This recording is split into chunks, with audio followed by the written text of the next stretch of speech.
नमस्कार मित्रांनो, स्वागत आहे तुमचं आपलं चॅनल एक क्लास इन्फॉर्मेशन वरती। तर मित्रांनो, आज आपण माझी लाडकी बहीण योजना जी आहे त्यामध्ये भरपूर जणांचे फॉर्म जे आहेत ते रिजेक्ट झालेले आहेत, त्याकरिता नक्की काय करायला हवं आपण संपूर्ण सविस्तररित्या माहिती बघणार आहोत। या अगोदरच्या व्हिडिओमध्ये आपण अंडर रिव्ह्यू मध्ये गेलेले फॉर्म होते, त्यानंतर ज्यांचं पेंडिंग होतं आणि ज्यांचं अप्रूव्ह झालेलं आहे त्याची इन्फॉर्मेशन घेतलेली आहे। जर तुम्ही व्हिडिओ बघितला नसेल तर मित्रांनो त्या ठिकाणी जाऊन तुम्ही आपल्या याच व्हिडिओच्या डिस्क्रिप्शन बॉक्समध्ये लिंक आहे, तिथे जाऊन तो व्हिडिओ सुद्धा बघून डिटेल इन्फॉर्मेशन घेऊ शकता। जर तुमचा फॉर्म अंडर रिव्ह्यू मध्ये असेल तर पुढची प्रोसेस काय असणार आहे त्या व्हिडिओमध्ये आपण क्लिअर केलेला आहे। तर बघा, तुम्हाला त्याकरिता काय करावं लागेल तर प्ले स्टोर वरती जाऊन अगोदर तुम्हाला जे ऍप आहे नारी शक्ती दूत ते ऍप तुम्हाला तुमच्या मोबाईलमध्ये डाउनलोड करायचं आहे। ते ऍप डाउनलोड केल्यानंतर तुमच्या तिथे लॉग इन करायचं आहे। मोबाईल नंबर वगैरे टाकला की ओटीपी येईल, ओटीपी आल्यानंतर तुम्हाला ओटीपी टाकल्यानंतर त्या ठिकाणी असा इंटरफेस तुमच्या समोर ओपन होईल, मुख्यमंत्री माझी लाडकी बहीण योजना। त्यानंतर मित्रांनो तुम्हाला समोर असा इंटरफेस दिसेल, मुख्यमंत्री महिला सशक्तीकरण अभियान। त्यामध्ये 3 नंबरला जे ऑप्शन आहे केलेले अर्ज त्यावरती तुम्हाला जायचं आहे। त्या ठिकाणी तुमच्या समोर यापूर्वी केलेले अर्ज ऑप्शन येईल, त्यामध्ये तुम्ही जेवढे काही फॉर्म जे भरलेले आहेत त्याचा अशा पद्धतीने तुम्हाला रिजेक्टेड बघा काय दिलेलं आहे, स्टेटस डिस अप्रूव्ह म्हणजे काय रिजेक्ट झालेला आहे। तर मग त्याचे काय कारण असू शकतात आणि तुम्हाला काय दक्षता घ्यायची आहे ते आपण सविस्तररित्या समजून घेऊयात।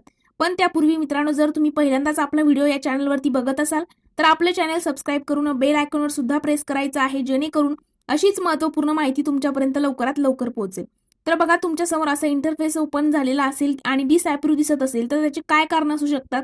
तर बघा, त्याचे भरपूर कारण आहेत। आता जेवढे फॉर्म भरले आहेत त्या सगळ्यांचे वेगवेगळे कारण आहेत। जसं पहिलं कारण आहे की वैयक्तिक बँक खातं नाही। एक तर तुम्हाला अशा पद्धतीने त्या ठिकाणी बघा, तुमच्या समोर जेव्हा इंटरफेस ओपन होईल डिसअप्रूव्हचा तर त्यावर तुम्ही व्ह्यू रिझल्ट जे आहे, व्ह्यू रिझन म्हणजे काय तर कारण बघायचं आहे तुम्हाला की का रिजेक्ट झालेला आहे।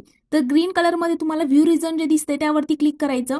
मग त्यासमोर तुमच्या समोर असे कारण येतील, त्यामध्ये एकतर काय असू शकतं, वैयक्तिक बँक खातं नाही म्हणजे काय, तुमचं स्वतःचं वैयक्तिक बँक खातं नाही, जे जॉईंट अकाउंट आपण म्हणतो ते जर तुम्ही अटॅच केला असेल तर त्या ठिकाणी तुमचा फॉर्म जो आहे तो या ठिकाणी रिजेक्ट केला असू शकतो। दुसरं कारण असू शकतं की अर्जदाराने हमीपत्र दिले नाही अथवा हमीपत्रात त्रुटी आहे।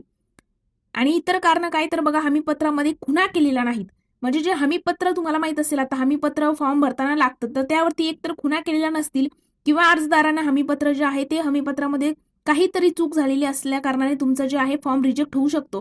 त्या ठिकाणी जे रिझन आहे त्यावेळेस तुम्हाला बघायचं आहे। मग याच्यातील कोणत्या कोणत्या चुका तुमच्या झालेल्या आहे, व्हिडिओ घेण्याचा एकच उद्देश आहे, कदाचित तुमचा सपोज तुम्ही हमीपत्रावरती जे काही तुमचं एकच रिजेक्शन असू शकत नाही। सपोज तुम्हाला वैयक्तिक खातं दिलेलं नाही, त्यांनी जर सांगितलं तुमचं वैयक्तिक खातं नाही हे कारण सांगितलं आणि पुन्हा तुम्ही एकदा टाकला तर पुन्हा एक जर तो पेंडिंगला वगैरे पडेल, नंतर पुन्हा एकदा अंडर रिव्ह्यू मध्ये जाणार, पुन्हा एकदा जर रिजेक्ट झाला तर त्याच्यामुळे जे व्हिडिओमध्ये मी ज्या सगळ्या गोष्टी सांगणार आहे त्या सगळ्याच गोष्टी तुम्हाला त्या ठिकाणी अप्लाय करायच्या आहेत आणि एक प्रॉपर नव्याने तुम्हाला त्या ठिकाणी फॉर्म फिल करायचा आहे, जेणेकरून पुन्हा रिजेक्ट व्हायला नको।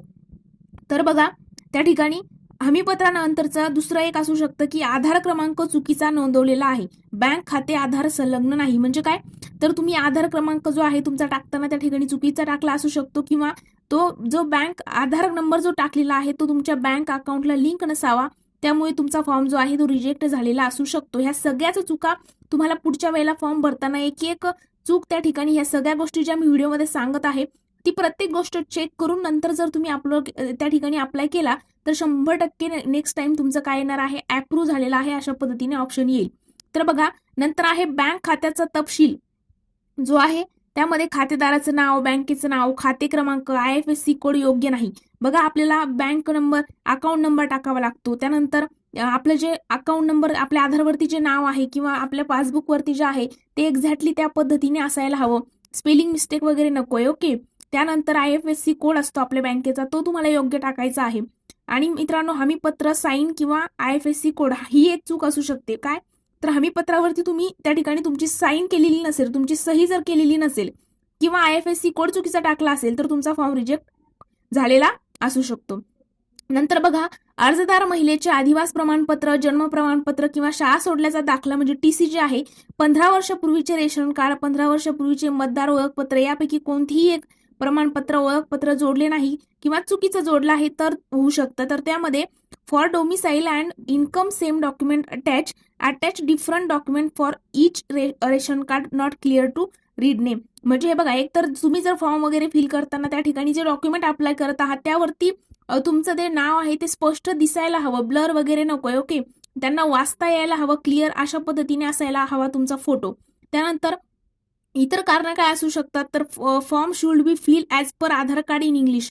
आता त्यांनी काय सांगितलेलं आहे स्पष्ट भाषेमध्ये की तुम्हाला इंग्लिशमध्ये फॉर्म भरायचा आहे. आता काही लोकांनी काय केलंय की आधारवरती जो मराठीमध्ये तुमचं नाव आहे तर तशा पद्धतीने नाव टाकलेलं आहे, तर तुम्हाला आधारवरती बघून, आधार कार्डवरती बघून तुमची स्पेलिंग वगैरे नावाची त्या ठिकाणी इंग्लिशमध्ये टाकायची आहे. त्यानंतरचं कारण असू शकतं की बँक खात्याचा तपशील, मी आत्ताच सांगितले बँक पासबुक अपलोड करणे.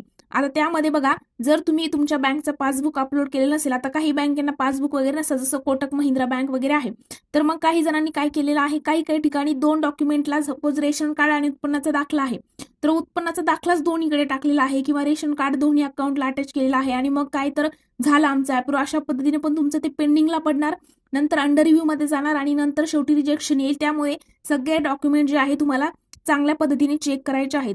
नंतर बघा, इतर कारण रॉंग डॉक्युमेंट अपलोड. जर चुकीचे डॉक्युमेंट्स मी जसं पद्धतीने सांगितले, रेशन कार्डच्या जागी उत्पन्नाचा दाखला, उत्पन्नाच्या दाखल्याच्या जागी रेशन कार्ड, तर तुमचं जे आहे त्या ठिकाणी रिजेक्शन होऊ शकतं, रिजेक्ट होऊ शकतो फॉर्म. त्यानंतर अर्ज इंग्रजीमध्ये भरावा आणि कागदपत्रे दोन्ही बाजू जोडावेत. फॉर्म जो आहे तुम्हाला इंग्रजीमध्ये भरायचा आहे आणि आधार कार्डवरती तुमचा जो नाव असणार आहे तुमचं, तर ते एक ना एक स्पेलिंग वगैरे बघून तुम्हाला फॉर्म इंग्रजीमध्ये फिल करायचा आणि आधार कार्ड वगैरे जे आहे ते दोन्ही साईडनी तुम्हाला अपलोड या ठिकाणी करायचे आहेत. नोंदवलेले नाव आणि आधार कार्डवरील नाव यात तफावत आहे.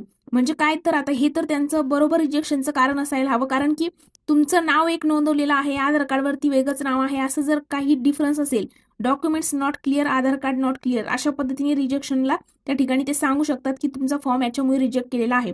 त्यानंतर आधार नॉट अपडेट. आता काही जणांच्या आधारला नंबर लिंक वगैरे नसतो किंवा अपडेट केलेलं नसतं. ओके, तर अशा पद्धतीने जी जन्मतारीख असते ती त्या ठिकाणी अर्धवट असते काहींच्या आधारवरती, तर अपडेट आधार नसेल तर तुमचा या ठिकाणी फॉर्म जो आहे रिजेक्ट होऊ शकतो.